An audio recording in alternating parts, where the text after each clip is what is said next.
What the hell? 'Di ba? Umabot na sila ng 50 billion pesos ngayon. Diba? Harap-harapang parantado na po ito mga idols. Harap-harapan na pagnanakaw talaga ang ginagawa nila sa kaban ng bayan mga idols. Wala na guys, kailangan na po talagang aksyonan to. Dahil kung hindi, ubos ang pera ng taong bayan sa hayop na bank administration na to. Real talk yun mga idols. Pero teka, anyari brosas, mukhang traitor din kayo ng amo nyong si Bangga. Traitor kayo o kayo ang nang traitor kay Bang? Dahil kinokontra nyo ang kagustuhan nilang pagnanakaw sa kaban ng bayan, ha? Putya pagkatapos yung magsabwatan para wasakin si VP Sara, ngayon naman, backstabbing naman ang ginagawa nyo kay Bang. Aba, double crossing kayo ah. Grabe no? Plus 17.3 billion na naman po ang dinagdag ng mga hayop, mga idol.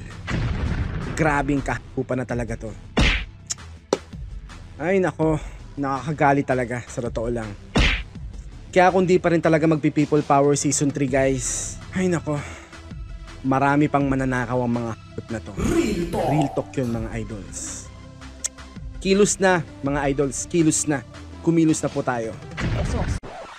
And let's not also forget na patuloy din dumadami yung members of Congress.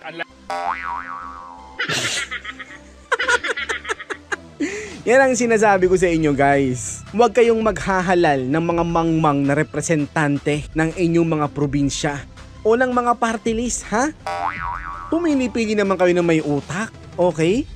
Anong pinagkasabi mo Suarez na patuloy na dumadami ang members ng Congress, ha? Boss naman, naging representante ka na lahat-lahat, di mo pa rin alam ang terminologies na dapat gamitin? Ituro nating lahat kay Suarez para di siya nagmumukhang mangmang, okay? Ang Congress po ang tawag sa kabuuang Kongreso. Kasama dyan ang upper house which means the Senate, tapos ang tawag sa inyo ay lower house which means the House of Representatives. Okay?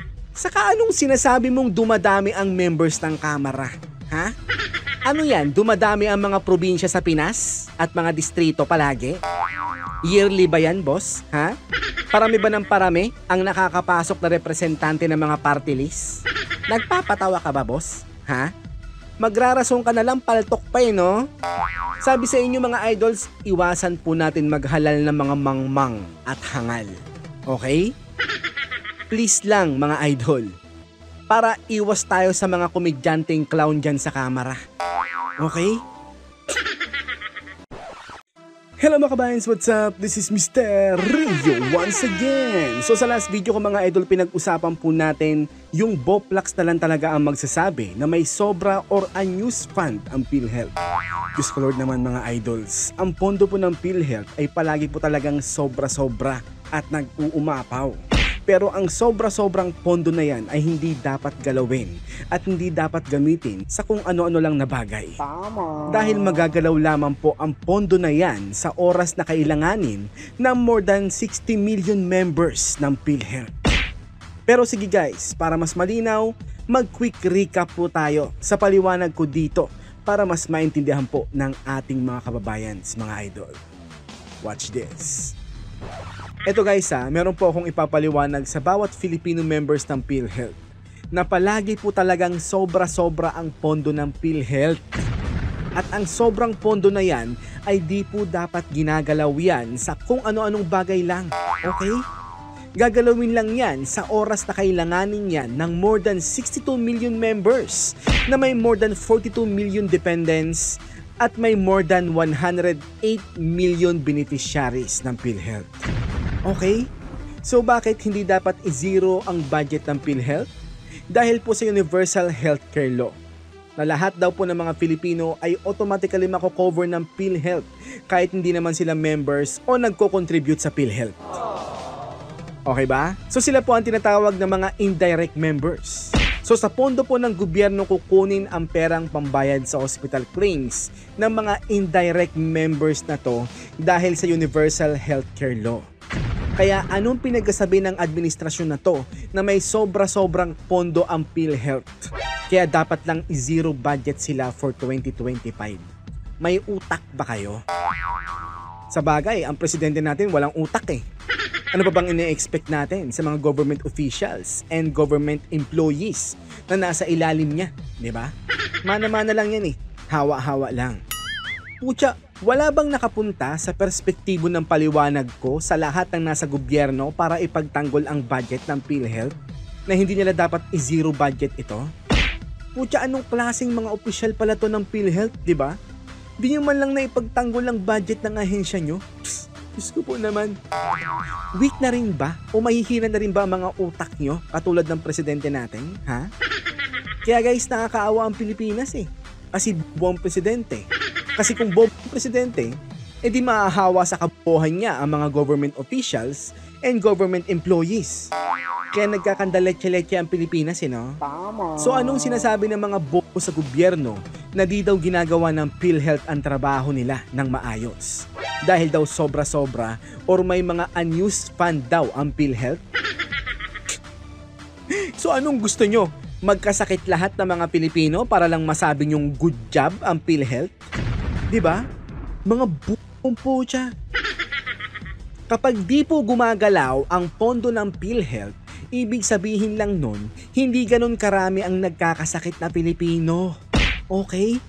Kaya nga po, simple lang ang mensahe ko sa mga nagsasabi na may unused fund daw or may sobra-sobrang pondo daw ang PhilHealth. Pucha, ang bubunyong lahat.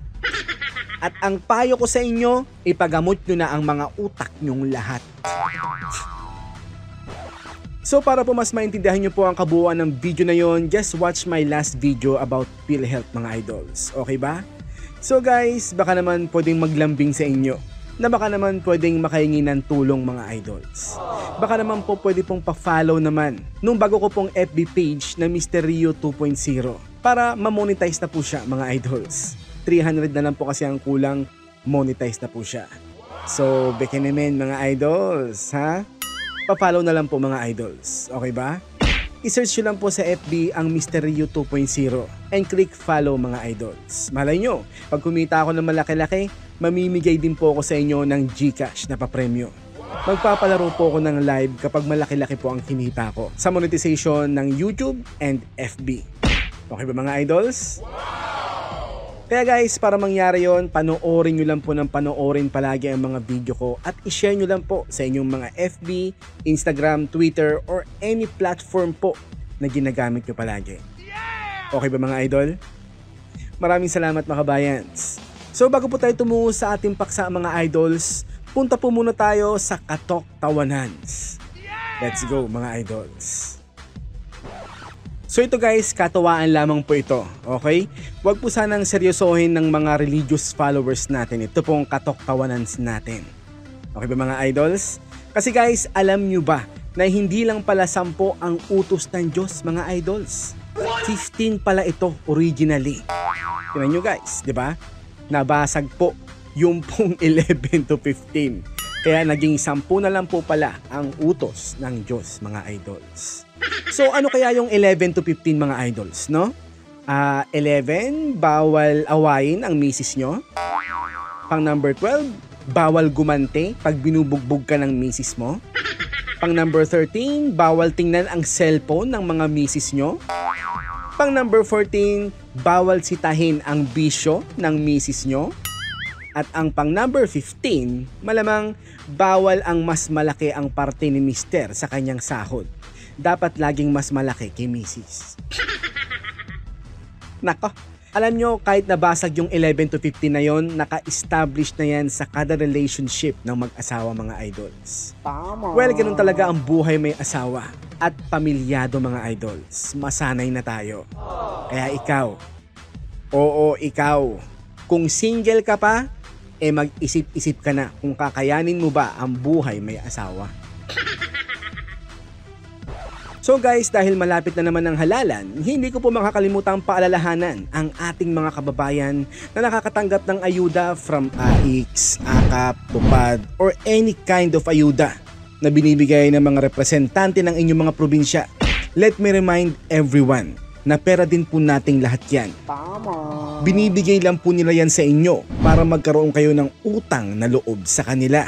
Para sila po ang iboto ninyo sa paparating na halalan. Okay? So sa madaling salita, parang vote buying na po ang ginagawa nila sa panahon na to. You know why?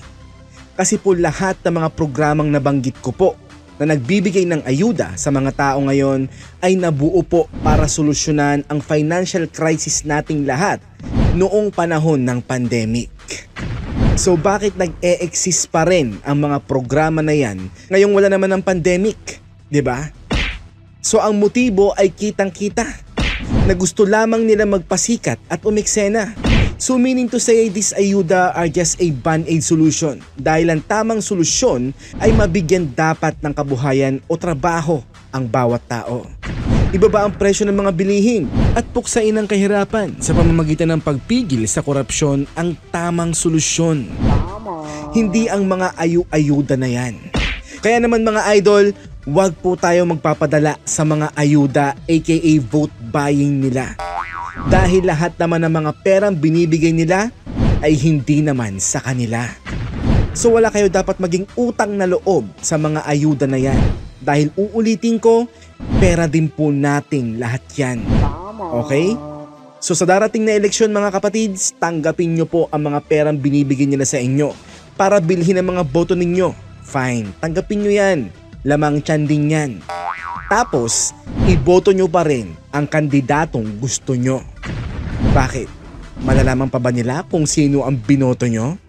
So pag nagawa po natin lahat ito, ibig sabihin lamang po nun, hindi na bo ang mga Pilipino. Ito po ay isang paalala mula kay Mr. Rio. So guys, balitang balita, meron pong bayaran si Bang na nag-iiyak na naman. Ayokong ipakita ang pangalan niya eh. Basura kasi. At baka maasiwalang kayo pag nakita nyo ang mga kabohang content niya sa FB niya. Sabi niya dito sa post ng SMNI na may sinasabi si Senator Bongo na Paskong Pasko daw tapos ang regalo daw sa publiko, PhilHealth zero budget. Nagpatawag daw sila ng Senate hearing ngayong linggo. Hindi daw po nila tatantanan ang issue ng zero budget ng PhilHealth. Tapos guys, ang caption ni Tang 6 na Pasko na daw ang lumipas mula nang nahalal daw si Senator Kuya Bongo noong 2019, bonax pa rin daw siya. Shoot daw sa Inodoro sa 2025. Yan ang sinasabi ko eh. Yung mga supporter talaga ni Bangag puro utak no? Ang ganda ng caption niya, no? Disconnected sa issue. Mema ang pucha. Mema sabi lang. Kaya yung mga followers ng Bob na to, mag-isip-isip na kayo at baka makontaminate kayo ng kabohan nito. Una sa lahat boy, ba't mo ipagtatanggol ang zero budget ng amo mong walang utak?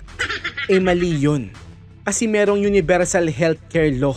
Alam mo ba yon? Ha? Mangmang? Kaya hindi pwedeng i-zero budget yan ng bobo mong amo.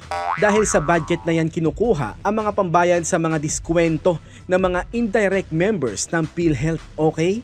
So dahil siniro budget nila ang PhilHealth, saan kukuha ng pera ang PhilHealth para sa mga indirect members? Diba? Tama. Saan? Sa pera ng more than 62 million members ng PhilHealth na kinukontribute namin? Ang kapal naman ng mukha nyo, diba? Saka yung sobrang pondo ng PhilHealth na sinasabi nila, given talaga yon na sobra-sobra ang pondo ng PhilHealth. Dahil insurance agency yan ng gobyerno boy. Tama. Hindi dapat galawin yung pondo na yan kasi hindi sa PhilHealth yan. Sa mga members nila yan. Okay? Gagamitin lang yan kapag kinailangan na yan ng more than 60 million members ng PhilHealth. Gets mo? Oh, kawawa ka naman kasi. Dahil sa kamangmangan mo, in-educate na kita. Kasi buka eh. Mana ka rin sa amo mong Bob. Bagay ka ngang maging defender ng kapwa mo Bob. So guys, baka naman magkalimutan. Kaya naman di ko po makakalimutan paalalahanan ng ating mga kababayan sa status quo ng ating bayan. Dahil ipapakita ko po sa inyo ang top 15 scene ng Bang administration. Kaya nga Marcos resign na ang sigaw ng entire Filipino nation. Nag-rhyme lang po ako, okay? So unahin po natin ang pinakaunang naging kasalanan ni Bang. At yun po ay walang iba kundi ang pag-abolish ng PACC or Presidential Anti-Corruption Commission na binuo ni PRRD para malabanan nila ang korupsyon sa gobyerno. Imagine kakaupo pa lang ni Bang sa pagka-presidente, yan agad ang inabolish niya o yan agad ang unang-una niyang ginawa mga idol. E di kitang-kita ang motibo. Di ba? At yun ay walang iba kundi ang mag-giveaway sa corruption activity na isasagawa nila in the future at yan nga po ang ginagawa nila. Pangalawa, yung muling naghari ang mga kriminal at mga durugista. Dahil kung noong panahon ni PRRD sila ang nababalitaan natin napapaslang, ngayong panahon ni Bang panay inosenteng tao at mga law-abiding citizen naman ang mga pinapaslang ng mga kriminal at durugista. Imagine that? Dun pa lang wala ng continuity. Diba? Pangatlo, syempre ang 20 pesos na per kilo na bigas na pinangarap ni Bang na ginamit niya sa kanyang pangangampanya. Tapos nung nanalo na siya, hindi pala 20 pesos na per kilo ang gusto niyang mangyari. 20 pesos na per kilo pala na dagdag. Alang hiya na yan, no? Budol is real. Pang-apat, yung nag-upgrade na po ngayon ang mga durugista. Kasi kung dati, kung saan-saan lang ang mga drug den, ngayong panahon ni Bangag po siya nasa Malacanang complex na rin. Imagine that? Lumalapit sa kanya, no? Gumagapang lang sila. Panglima, yung pinagtangkaan nilang amyendahan ang saligang batas para ma-extend ang kanilang mga termino sa kanilang mga posisyon. At para masaya ginamit nila ang mga ayuda para papirmahin ang mga tao na magpa-participate na tinawag nilang People's Initiative. So dahil sa galawan nilang yan, nag-backlash po ito sa kanila nang binanatan sila ni PRRD sa kanyang mga prayer rally. At nireveal nga po ni PRRD ang kanilang mga motibo. At yun nga po ay para ma-extend ang kanilang mga termino sa kanilang mga pwesto. Pang-anim, ipasok na po natin dyan ang mga ninakaw ni na Romualdez sa Kamara from NEP to GAA. Imagine billions of pesos ang ninanakaw nila taon-taon, no? Grabing garapalang pagnanakaw yun. So ito po pala ang dahilan kaya po inabolish agad ni Bangag yung PACC ni PRRD para mag-giveaway sa korupsyon ng Kamara ngayon. Ang galing, di ba? Budol is real, mga idol. Pang-pito, ipasok na po natin dyan ang bilyong-bilyong investment sa Maharlikan Wealth Fund na wala pa rin tayo nababalitaan hanggang ngayon. Kailan kaya nila planong i-initiate or i-implement ang mga plano nilang gawin sa Maharlikan Wealth Fund na yon, no? Pagputi na ang uwak. Pangwalo, ipasok na po natin dyan yung billion a day na invisible flood control project ng Bank Administration. Parang wala naman, no? Parang flood lang ang meron eh. Wala namang control. Di ba? Di ba? Pang-siyam na kasamaan ng Bank Administration ay alam nyo ba na sa panahon lang ni Bangag nangyari yung merong loan better na nanalo ng jackpot prize sa loto ng 20 beses sa isang buwan? Wow naman. Mukhang tiba-tiba silang lahat sa mga jackpot prize na yan. So isa lang po ang ibig sabihin nito, na kayang-kaya ng PCSO na manipulahin ang resulta ng loto. So ano ba talaga PCSO? Lotohan o lokohan? Linawin nyo di ba? Pang-sampo mga idol, saan na napunta ang 89.9 billion na sobrang pondo ng PhilHealth? Ha? Sino-sino po ang nakinabang doon mga boss? Parang wala ng report, wala ng resibo no? Iba talaga pag kontrolado ang kongreso no? Shout out sa'yo, Romualdez. Pang-11, yung pagbenta ng Bangko Sentral ng Pilipinas ng 25 tons of gold reserve ng ating bansa. Bakit news blackout ito? At bakit walang komento dito ang buong kongreso, no? Mapa-upper or lower house man, no? Putya, tahimik lahat, no? Ba't kaya? Na-liquidate na ba sa lahat? Alang yan, no? At ang pang-12 ay ang pagiging niya pong di umanong gumagamit ng ipinagbabawal na gamot. Kaya nga no comment siya at hindi siya kumakasa sa mga drug test at hair follicle challenge na sinisigaw ng taong bayan sa kanya. Diba? Siguro dahil ang pagiging drug user ng presidente ay isa pong impeachable offense. Kaya po pilit nila itong kino-cover up. Tama. Make sense, di ba mga idol? So yan po ang top 12 na kasalanan ng Bangag Administration. Kaya po Marcos resign na ang sinisigaw ngayon ng entire Filipino nation. At dahil napakatindi nga po ng backlash ng mga issue na to sa kanilang administrasyon, putya hanggang ngayon, kino-cover up pa rin po nila itong top 12 issue na to gamit ang mga diversion tactic circus issue nila ngayon. Gaya ng mga issue sa Pogo, kay Alice Guo, Pastor Kibuloy, EJK investigation kay PRRD at ang confidential funds ni VP Sara at ng OVP. So may dumagdag po sa top 12 na kasalanan ni Bang mga idol. Dahil ang top 13 sin ng Bangag Administration ay ang pagsama ng BICAM ng pondo ng AKAP kahit hindi naman ito kasama sa NEP or National Expenditure Program. Samantalang ang top 14 sin ng Bangag Administration ay yung pag-zero budget sa PhilHealth ngayong paparating na taong 2025. At ang pang top 15 na kasalanan ni Bang ay yung tinolerate niya ang garapalang pagnanakaw ni Romualdez at ng mga puppet nito sa Kamara. So yan na po ang top 15 sin ng Bang Administration mga idols.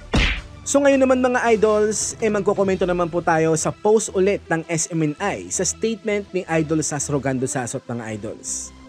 Anya, she is happy that Inday Sara Duterte didn't fail our generation.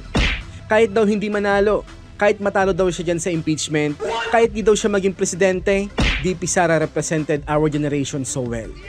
I totally agree with Idol Sas. Pero guys, let's always think positive mga idols. Huwag nating hayaang lamunin tayo ng negative energy and negative thinking. Okay? Lagi nating isipin na hindi mananaig ang kasamaan sa kabutihan. And let's always think na magiging presidente si VP Sara. So let's all manifest that mga idol. The more na iisipin natin kasing mangyayari ang isang bagay, the more na mangyayari siya. That is the law of manifestation mga idols. So let's keep on thinking na magiging presidente si VP Sara at mapapabagsak ng People Power Season 3 si Bang. So guys, yan po ang i-manifest natin. Okay ba mga idol? Sabi niya pa, how she represented our generation so well? Kasi alam daw natin ang laro ng politika dahil kung ibang tao daw yan, nagpabili na daw yan at nagpakain na daw yan sa sistema. Si Inday Sara daw, sinapak niya ang sistema. Exactly, Idol Sas, you're right. Kaya nga gaya nga po ng sabi ko noon, hindi niya pakikisamahan ang corruption activity ng Bangag Administration na to eh. Kaya nga nung time na hindi pa siya umaalis as cabinet secretary ng DepEd, leaderless pa ang movement sa panawagan na Marcos resign na eh. Napansin siguro ni VP Sara nun na sobrang daming tao na ang galit na at unti-unti nang nagigising sa katotohanan. Kaya nagpa siya na rin siya na i-expose ang corruption activity ng Bangag Administration. Simula ng mga oras na ginawa niya yon, nagkaroon na po ng leader ang movement ng mga nabudol ni Bangag na ang panawagan ay Marcos resign. Kaya tama ang desisyon ni VP Sara na sa halip na magkapera at makisama sa corruption activity ng Bangag Admin, in-expose niya ang kalokohan ni Romualdez sa Kamara. So nalaman po nating lahat ang katotohanan ngayon at kung gaano katalamak ang korupsyon sa gobyerno ngayon. So guys, gaya nga po ng palagi ko po sinasabi sa mga vlogs ko, I'm not just a vlogger. Kasi po ako po ang vlogger na gusto pong solusyonan ang scam survey mind conditioning problem natin sa ating bansa. At mangyayari lamang po ito kung tayo po ay magkakaisa. Kaya naman po inayayahan ko po ang lahat ng mga Pilipino na sumali po sa FB group ko po na Pulso ng Masang Pilipino. Non-partisan po ang magiging resulta ng group na to. Kaya naman po welcome po lahat ng mga Pilipino na sumali sa group na to para po makasali sa mga survey na iko-conduct ko po sa Facebook group na to. Ginawa ko pong private group ito para makontrol ko po na walang makapasok na dummy account or troll account sa group na to. So pag nakita ko po na dami account lang ang sasali, hindi ko po ito i-approve mga idol. This survey group is for legit FB account only. Ang mga troll or dummy accounts are strictly prohibited. Ang mission po ng group na to ay makounter po ang scam survey mind conditioning problem natin sa ating bansa. Na ang sinusurvey lamang ay 1,500 na katao. So kailan pa naging legit ang isang survey kung 1,500 lamang ang nasi-survey nila? Alam nyo ba na wala pa sa 1% ng 1% ng voters population natin ang nasi-survey nila? So let's say nasa 65 million ang voters population natin ngayon. So ang 1% niya ay 650,000 na katao. Tapos ang 1% nun ay 6,500 na katao. So kailan pa naging legit ang 1,500 lamang o kahit maka 2,500 pa silang nasa survey? Kaya nga I don't believe in survey kahit na maging in favor pa kina PRRD or VP Sara or kahit na sino pang mga sinusuportahan natin. So hanggat hindi sila nakaka-survey ng at least 50% na katao sa total voters population natin, dapat po lagi nating isipin na hindi po legit ang mga ganyang klaseng survey. So dito po sa group ng Pulso ng Masang Pilipino, magagawa po natin ito slowly but surely. Basta magkaisa lamang po tayo sa hangarin na malaman ng totoong numero sa totoong pulso ng Masang Pilipino. So welcome po lahat na mag-join dito. Basta legit ang FB account mo, mapa Pro Duterte, Anti-Duterte, Dilawan, Pinklawan, or Marcos loyalist, or kahit mga undecided pa kung sino ang susuportahan nila, welcome po sa group na to. Okay ba? So wala po tayong ibang gagawin sa FB group na to kundi bumoto sa mga i-conduct po nating survey. Okay ba mga idol? Mula noon hanggang ngayon, minamain condition po tayo ng mga nagbabayad sa mga survey agency na yan for their own personal agenda and to make them popular sa mata ng masa. Enough is enough. Somebody have to step up para ma-counter natin ang mind conditioning na ito ng mga pulpolitiko sa ating bayan. So guys, para marami po ang mag-join, pakishare na lang po natin ang group na to para po mas marami po ang maka-join sa mga i-conduct nating survey sa group na ito. Okay ba mga idol? So ano pang hinihintay nyo? Join na! So guys, once na ma-approve ko na po kayo at nakapasok na po kayo sa Pulso ng Masang Pilipino group, i-click nyo lang po itong dalawang nakapin sa group natin. So click the first one at sumali po sa approval rating survey natin. And then click back para po bumalik ulit kayo sa home ng group natin. And then click the second one at sumali po sa trust rating survey natin. Para po malampasan natin ang 1,200 hanggang 1,500 na respondents ng mga scam survey agency na pinagkukunan ng information ng mainstream media. Okay ba mga idol? So bilang finale po ng video nito mga idols, ipapakita ko po sa inyo ang dahilan kung bakit kailangan na po talaga tayong mag People Power Season 3 mga idols. Kasi kung hindi, patuloy pong lulubog ang ating bansa dahil sa corruption activity ng bangag administration. Paano ko nasabi yon? Tara guys, watch this. Tinututulan ng ilang grupo ang lumobong budget ng Kongreso na umabot sa mahigit 50 bilyong piso. What the hell? Diba? Umabot na sila ng 50 billion pesos ngayon. Harap-harapang parantado na po ito mga idols. Harap-harapan na pagnanakaw talaga ang ginagawa nila sa kaban ng bayan mga idols. Wala na guys, kailangan na po talagang aksyonan to dahil kung hindi, ubos ang pera ng taong bayan sa hayop na bank administration na to. Real talk yun mga idols. Hindi man masabi ng ilang miyembro ng BICAM kung saan galing ang dagdag na pondo sa Kongreso, nilinaw naman nilang hindi ito galing sa subsidiyang tinanggal sa PhilHealth. Ay sus! Di pa ba obvious na doon nang galing yun? Doon ba naman yun, di ba? Naktanto ko talaga kayong mga corrupt na opisyal ng gobyerno no? Sinusumpa ko. Mabuhay sana kayo ng matagal at sana manatili ang amo nyo na si Bangag sa kanyang pwesto para magalit lalo ang taong bayan sa mga kasabwatin na Romualdez at ng Bangag Couple sa napakatinding corruption activity nila sa Kongreso. Sinusumpa ko yun. O sa pondo kinalta sa DepEd. Nakatutok si Tina Panganiban Perez. Nagprotesta sa labas ng Kamara ang ilang grupong tutol sa mga pagbabago sa panukalang 2025 budget matapos itong isapinal ng Bicameral Conference Committee. Ang tinututulan nila ang pagbawas sa pondo sa edukasyon at mga serbisyo. Ako guys, against ako sa mga ganyan-ganyan ng mga NPA na to Pero this time, mag-a-agree ako sa kanila. Magkakakampi tayo ng mga to sa gantong usapin guys. Pati ang paglobo ng budget ng Kongreso. Kaya ang panawagan po natin, ibalik sa bicameral itong version na ito. Anong ibalik sa bicameral? Ibalik sa bicameral or ibalik ng bicameral ang dating version ng budget proposal? Ang gulo mo rin no? Pero teka, anyari brosas, mukhang traitor din kayo ng amo nyong si Bangka. Traitor kayo o kayo ang nang traitor kay Bang? Dahil kinokontra nyo ang kagustuhan nilang pagnanakaw sa kaban ng bayan, ha? Kutya pagkatapos yung magsabwatan para wasakin si VP Sara, ngayon naman, backstabbing naman ang ginagawa nyo kay Bang. Aba, double crossing kayo ah. Maaari naman po talaga itong gawin ng kasalukuyang Senate and Congress kasi may power naman talaga silang gawin ito. Yeps, correct. Kasi may kapangyarihan naman ng upper and lower house na magpasa ng national budget di ba? Ba't pa nila dinaan sa BICAM? Kalokohan din talaga niya na Romualdez, no? Isang pahayag, sinabi ni ACT Teachers Party List Representative Franz Castro na dapat daw ibalik ang mga pondong tinanggal sa social services at alisin ang umano'y pork barrel na isiningit sa mga proyektong pang-infrastruktura. Nako, alam nyo guys, against ako sa convicted for child abuse na to na si Franz Castro.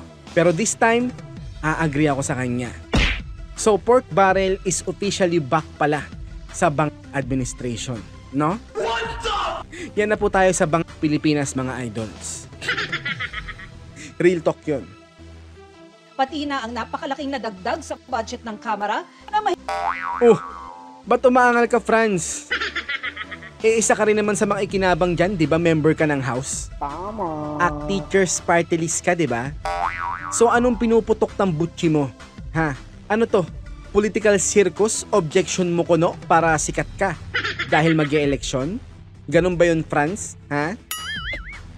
higit 17 bilyong piso sa panukalang 2025 budget na isinumite noong Hulyo ng Department of Budget and Management. Naglaan ng DBM ng 31.29 billion pesos para sa Okay, so 31.29 billion ang nilaan ng DBM sa Kongreso.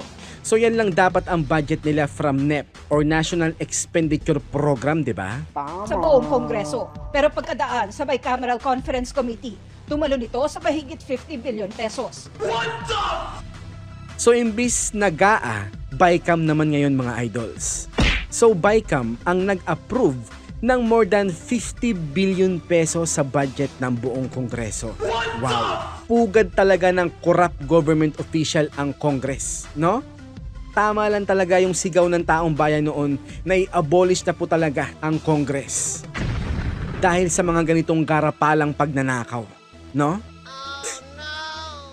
Kung titingnan lang ang budget ng Kamara, naglaan ang DBM ng 16.345 billion pesos na budget. Pero sa inaprubahan ngayong bersyon ng Kongreso, dumoble ang budget ng Kamara at Grabe no? From more than 16 billion pesos, biglang naging more than 33 billion pesos bigla ang budget ng Kamara, no? Wow! Grabe talaga. Grabing karapalang pagnanakaw talaga mga idol. Sobra. naging 33.67 billion pesos, dinagdagan ng 17.3 billion pesos. Grabe no? Plus 17.3 billion na naman po ang dinagdag ng mga hayop, mga idol. Grabing kahapupa na talaga to. Ay nako, nakakagali talaga sa totoo lang. Kaya kung di pa rin talaga magpi-People Power Season 3 guys, ay nako, marami pang mananakaw ang mga hayop na to. Real talk yun mga idols. Kilos na mga idols, kilos na. Kumilos na po tayo. pesos. Ang budget naman ng Senado sa isinumite ng DBM nasa 12.83 billion pesos lamang. Matapos dumaan sa Bicameral Conference Committee, nadagdagan ito ng 1.1 billion pesos. In fairness guys, sa Senate mahiyain no. 1.1 billion lang ang dinagdag nila sa budget nila. Pero ang Kamara garapalan talaga, no? At naging 13.93. Si Senador Mig Zubiri nagulat din sa paglobo ng budget ng Kongreso. Wow ha? Talaga? Nagulat ka boss? Hindi ba member ng BICAM to si Zubiri? Alam ko member to, di ba? Nagulat na kami. I mean, that's a general sentiment of almost all the members of the BICAM. Di wow, di ba? Hindi masabi ng ilang nakausap kong miyembro ng Bicameral Conference Committee kung saan ang galing ang idinagdag sa budget ng mga mambabatas. I'm not privy to, although I'm in the BICAM, as where it was really taken, no? Ha? Hindi mo alam, boy? Kabilang ka sa mga pumirma? Ha? Ano to, maang-maangan? Ayan na naman tong Shrek na to no? Itsura nito no? Tumaba ng tumaba dahil sa sobra-sobra nilang pondo sa kamera no? Diet din pag may time, boy. Pero when you look at the budget kasi, we also take particular interest on how we do it, balance ba? Wow, balanse pala yung pagdagdag ng 17 billion sa budget nyo, no? Nakakatawa naman tong si Shrek. Palusot na mga korap yung mga ganyang statement, no? Kaya nga dapat kasuhan kayo ng plunder sa mga pinaggagawa nyo eh. I cannot pinpoint. I don't think it's from that end. For sure it was done during the BICAM. So hindi lang ako privy dun sa details at kung saan pinagkunan, but definitely naman. Oh, di ka na naman freebie boy? Di ka na naman aware? Kabilang ka sa pumirma, di ba? Palusot naman ni Panot no? Sus naman, maang-maangan po silang lahat mga idols. So anong nag-approve sa decision na yon ng bicameral committee? AI para hindi kayo maging aware? Kaya maang-maangan kayong lahat nung tinanong na kayo ng media? Maang-maangan silang lahat no? Dumaan po ito sa sound discretion ng technical working group. Eh di, sino-sino pala ang nag-decide sa ganyang siste? Di ba kayo rin? Eh di wag mo nang tawaging technical group yan, Suarez. Sabihin mo, lahat kayo inaprubahan nyo. Di ba? Ang sigurado raw, hindi galing ang pondong ibinigay sa Kongreso sa subsidiyang tinanggal sa PhilHealth o kinalta sa Ay sus, wala na kaming pakialam sa mga yan. Ang sagutin nyo, ba't nyo dinagdagan ng more than 17 billion pesos ang pondo nyo? Di ba? Mga na tugkarapalan talaga ang pagnanakaw nyo, boy. Mga walang hiya talaga kayong lahat. Department of Education. No, hindi ho. Ang kinuha po sa subsidy, like as previously explained, was used for the completion of the konting construction ng Philippine Cancer Center. Pwede bang iwasan na nilang interviewin tong si Shrek? Nakakainis ang pagmumukha no? Ang laki. Halos masakop niya yung buong screen no? Yung pagtapos po ng mega hemodialysis center sa National Kidney, yung continued expansion ng Lung Center of the Philippines, yung patuloy po na paggawa ng specialty centers sa iba't ibang regional hospitals. Oh, saan yung mga yan, boss? Mukhang puro drawing lang yung mga binanggit mo eh. Wala naman kami nababalitaan ng mga ganyan. Mukhang kayo lang ang nakakaalam niyan ah. Pinaliwanag din nila kung bakit kailangan ng Kamara ng karagdagang pondo. Wow, sige nga, let's hear their explanation mga idol kung bakit nila kailangan dagdagan ang pondo nila. Sige nga, let's go. Nakikita nyo, ang dami po natin pinagagawang mga bagong structures at saka Okay. buildings. Like for example, this People Center. And let's not also forget na patuloy din dumadami yung members of Congress. Unlike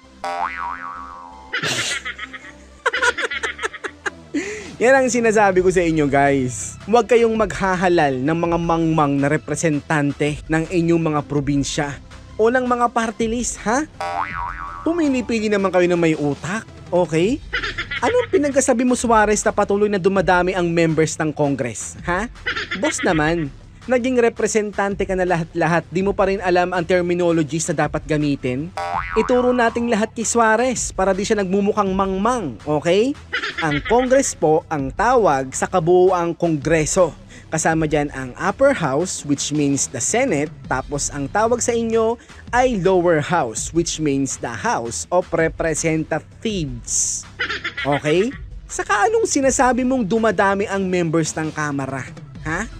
Ano yan? Dumadami ang mga probinsya sa Pinas at mga distrito palagi? Yearly ba yan, boss? Ha? Parami ba ng parami ang nakakapasok na representante ng mga party list? Nagpapatawa ka ba, boss? Ha? Magrarasong ka na lang, paltok pa no? Sabi sa inyo mga idols, iwasan po natin maghalal ng mga mangmang at hangal. Okay? Please lang mga idol. Para iwas tayo sa mga komedyanteng clown dyan sa kamera. Okay? like the Senate that has a stable number of 24, as we continue to increase when new districts are created, and the party list allocations are also increase the number of seats. So wow naman! Ang ganda naman ng reasoning mo, boy! Yung mga district na mga dinadagdag, kailan pa nagkaroon ng mga ganyan? Ano yan, yearly dumadagdag, boss? Ha? Ano yan, yearly kinachap-chap ang mga provinces sa ating bansa para sabihin mo yan, boss? Ha? Ginagawa nitong mga Pilipino, no? Wag ganun, boy. This only goes to show na we're really addressing the requirements and needs. Nako, alam mo, Suarez, the fact na meron na kayong proposed budget sa NEP or National Expenditure Program, ibig sabihin lahat kayo dyan sa Congress ay may nakalaan ng mga budget para sa inyong lahat. Meaning kung may mga bagong district, which means magkakaroon ng mga new representatives of those new district, edi counted na po yan lahat sa NEP ninyo. Boob. So anong pinagkasabi mo, Suarez? Ha? Yan guys ang tinatawag na kabohang palusot. No? Niloloko ata tayo nito no? Niloloko nito ang mga Pilipino ni Suarez, sa totoo lang guys. Niloloko tayo lahat. Ang Congress pagdating po sa mga trabaho na ginagampanan namin. Wow naman, hirap na hirap sila sa mga trabaho nila. Kaya dapat lang daw dagdagan ang mga budget nila no? Dapat nga minimum wage lang din ang mga sahod nyo Mas deserve pa nga ng mga nasa barangay na bigyan ng mas malalaking pondo or sahod dahil sila ang first line of defense natin kayo ano? Wala, 'di ba? You guys are way behind of that line. Kaya di nyo deserve ang milyon-milyong sinasahod nyo. Tama. 'Di ba? Ang kakapal ng mga mukha nyo dyan sa kamera.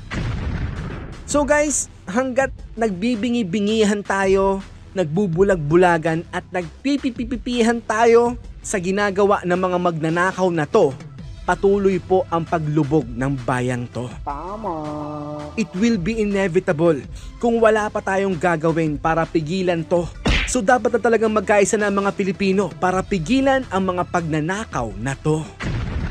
Kaya tama lang talaga na maging People Power Season 3 na to. Agree ba kayo, mga idols? For more videos, i-follow nyo lang po ang Mr. Rio 2.0 sa FB at mag-subscribe sa Mr. Rio Official sa YT. Maraming salamat, mga kabayans.